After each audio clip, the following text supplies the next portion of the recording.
Hello नमस्कार दोस्तों, आप सभी कैसे हैं।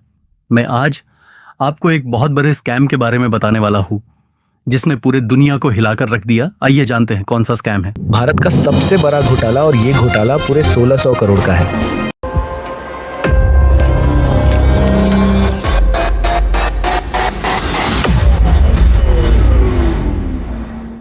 इस स्कैम की कहानी चालू होती है साल 1995 से। उन दिनों छोटे जूते बनाने वाले कारीगर दिन का 15 से 16 घंटे काम करते थे और सिर्फ दिन का 80 से 100 रुपया ही कमा पाते थे।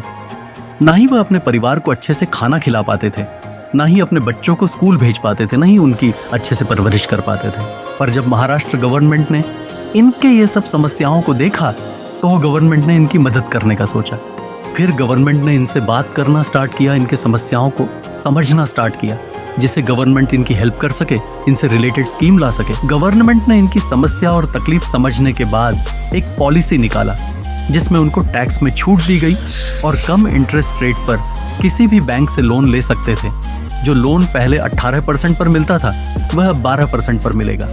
आइए इस पॉलिसी को थोड़ा डिटेल में समझते हैं। इस पॉलिसी में गवर्नमेंट ने सबसे पहले एक बात बोली कि जितने भी जूते बनाने वाले कारीगर हैं उनको सबसे पहले छोटा छोटा यूनियन या सोसाइटी बनाना होगा और सारे जूते बनाने वाले कारीगर एक साथ यूनियन के नाम पे जो भी जूते बनाने में रॉ मटेरियल लगता है उसको मंगवाएं, जिससे गवर्नमेंट को ट्रैक करने में और टैक्स में छूट देने में आसानी होगी और बैंक्स को भी सारा डाटा अच्छे से मैनेज करने में आसानी होगी। पर इस पॉलिसी का फायदा जब तक छोटे जूते बनाने वाले कारीगर उठा पाते, उसे पहले ही कुछ बड़े जूते बनाने वाले कंपनीज और उनके मालिकों की नजर इस पॉलिसी पर गई। उन्होंने इस पॉलिसी को अपने फायदे के लिए इस्तेमाल करने का सोचा।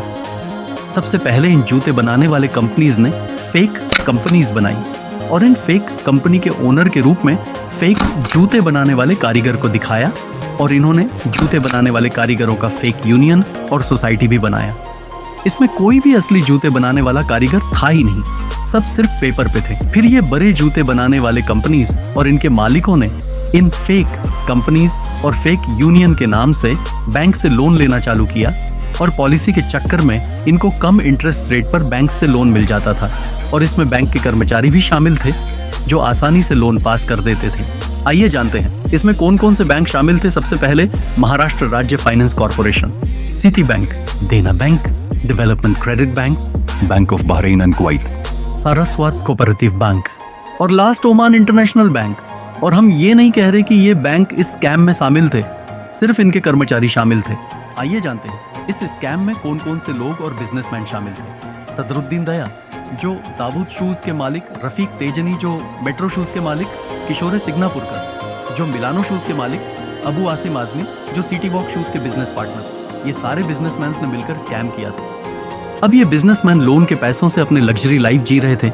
ये नए नए प्रॉपर्टीज खरीद रहे थे और नए नए लग्जरी शिप खरीद रहे थे और लग्जरी कार्स और प्राइवेट जेट्स ले रहे थे और ये लोन की पैसों को अपने नए नए शोरूम खोलने में और बिजनेस एक्सपैंड करने में इस्तेमाल कर रहे थे। एक बार इन सभी बिजनेसमैन ने टैक्स में छूट मिलने की वजह से एक साथ बहुत सारे रॉ मटेरियल का ऑर्डर दिया फेक यूनियन और फेक कंपनीज के नाम पे।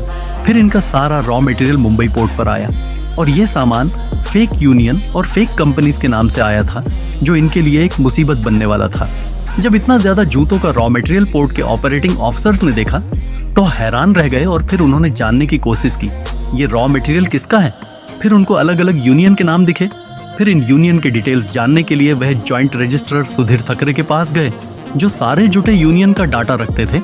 जब रॉ मटेरियल की जानकारी पोर्ट अफसर ने सुधीर ठाकरे जी को दी, फिर सुधीर जी ने अपने रजिस्टर में देख तो उनको मालूम चला टोटल 51 यूनियन है जिसमें 2000 जूते के कारीगर हैं। पर सुधीर जी को शक हुआ कि क्या सच में इतने कारीगर हैं। फिर उन्होंने इसकी सच्चाई जानने के लिए सर्वे कराया और सर्वे करने के बाद में सर्वे का डाटा देखकर सुधीर जी हैरान रह गए क्योंकि असलियत में कोई यूनियन थे ही नहीं। सारे के सारे यूनियन फेक थे और उसमें 2000 जूते के कारीगर भी नकली थे। फिर सुधीर जी ने इसकी कंप्लेन की और सारा डाटा पुलिस को दिया ताकि ये स्कैम एक्सपोज हो। फिर ये केस डीसीपी संजय पांडे जी ने लीड किया। उन्होंने सबसे पहले इस स्कैम से रिलेटेड सारे डाटा और डॉक्यूमेंट्स देखे।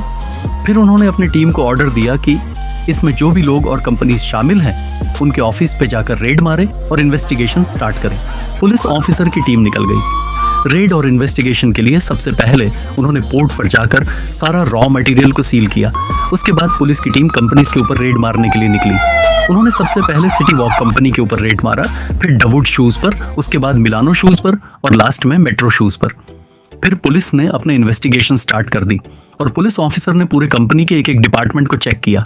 इन्वेस्टिगेशन खत्म होने के बाद में पुलिस ने चीफ मेट्रोपॉलिटन मैजिस्ट्रेट कोर्ट में चार्ज शीट सबमिट किया और कोर्ट ने सभी आरोपी को अरेस्ट करने का आदेश दिया। उसके बाद में पुलिस की टीम निकल गई और उन्होंने एक एक करके सारे बिजनेसमैन और इस स्कैम में शामिल लोगों को अरेस्ट करना स्टार्ट किया और सारे आरोपी को अरेस्ट करने के बाद में उनको जेल में डाल दिया। और आज इसमें से बहुत सारे अपराधी बेल पर बाहर हैं। हम सारे ऑफिसर्स और लोगों को सल्यूट करते हैं जिन्होंने ये स्कैम एक्सपोज किया। जय हिंद, जय Bharat. Please like and subscribe our channel.